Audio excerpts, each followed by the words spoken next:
বাউরিয়া জনকল্যাণ সমিতি কর্তৃক আজকের এই যে বনভোজন, এটা আজ থেকে প্রায় 30 বছর আগে শুরু করেছে। একটা সুশৃঙ্খল এবং শেখার মতো একটা বনভোজন এই বাউরিয়া সমিতি সর্বদাই উপহার দিয়ে থাকে।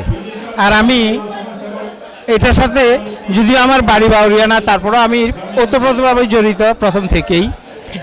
আমার কাছে খুব ভালো লাগে, এই জন্য না যে পিকনিকটা সুন্দর, এরা সবাই আন্তরিক। পিকনিকের জন্য যা কিছু করার দরকার সব কিছু ওরা করে থাকেন। শুধু কমিটি না, শুধু পুরো বাউরিয়া জনগণ এটাকে একটা নিজেদের আনন্দপুর্তি হিসাবে মেনে নেয় এবং ওই হিসাবে অংশগ্রহণ করে, সহযোগিতা করে।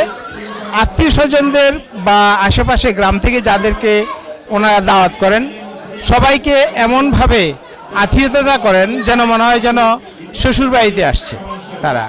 সো আমি বাউরিয়া সমিতির এইরকম একটা যে পিকনিক, এটাকে সাধুবাদ জানাই এবং আমি অঙ্গীকার করি যে সর্বদাই ওদের সাথে সচেষ্ট থাকবো এবং চেষ্টা করব এই সমিতির পিকনিকে এসে যেমন নিজে উপলব্ধি করি তেমনিভাবে ওদেরকে একটু সাহায্য সহযোগিতা করার জন্য আমি চেষ্টা করব।